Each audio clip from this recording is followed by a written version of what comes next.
Alright, what's going on, everybody? Today, I got another movie review for you guys.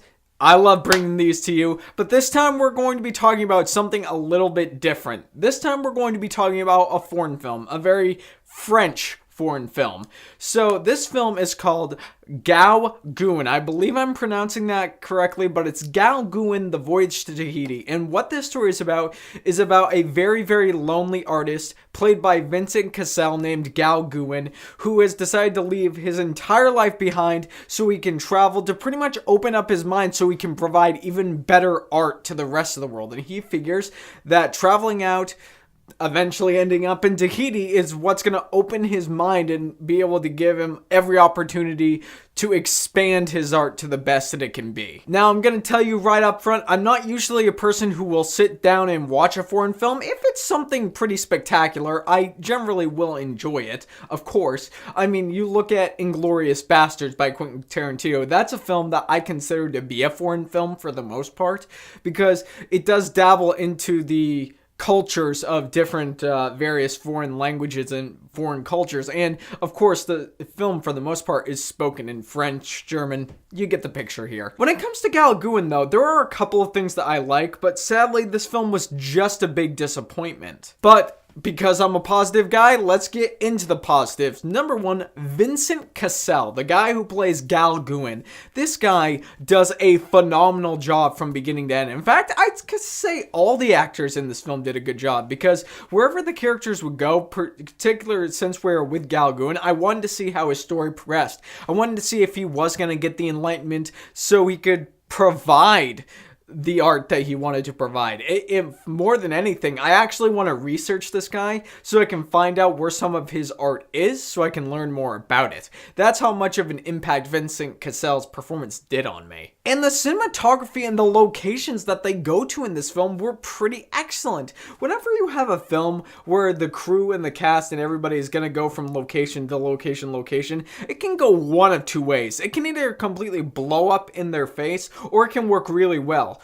Fantastically, when it comes to Gauguin, the locations and everything that they went to, I full on enjoyed and I loved. The forest, the deep, I felt the humidity that Gauguin was going through. I felt the torture and all this torment that this character was going through, not just from the performance, but as I said, the locations. They were just lush and beautiful and drudgery and humid as all get out. It was very, very well handled. The thing that makes me so upset with Gauguin is the fact that this film doesn't really feel special at all. I mean, a struggling artist who decides to leave everything behind, or a person who decides to leave everything behind so he can find enlightenment. We have seen that story about 1.5 million times before. And it's not only the fact that Gauguin is not inspired at all, it's also the fact that the movie is also quite boring. The performances and the locations were enough to keep me interested and invested with what was going on, but you take the performances out of this film and the movie is slow. It has so many points where it doesn't feel like the film's going anywhere. Like, there were certain points in the film where it looked like we're headed to a very interesting point and a very interesting direction for this character, but then it just goes in a completely different direction. And I was just sitting there baffled, and I was like, you know, if they decided to stick with the course that they were originally going to head on, this film would have been 10 times better. Unfortunately, guys, Gauguin, as fantastic of a plot and performances as this film had, unfortunately, it's just a big disappointment and a giant flop. So unfortunately, I'm gonna have to say at the end of the day that Gauguin, the Voyage to Tahiti, stay in your shorts. And before we head off, guys, the reason why I'm able to bring you this review, this very special review, is because of a very special man. Because this video is brought to you guys today by Sandwich John Films.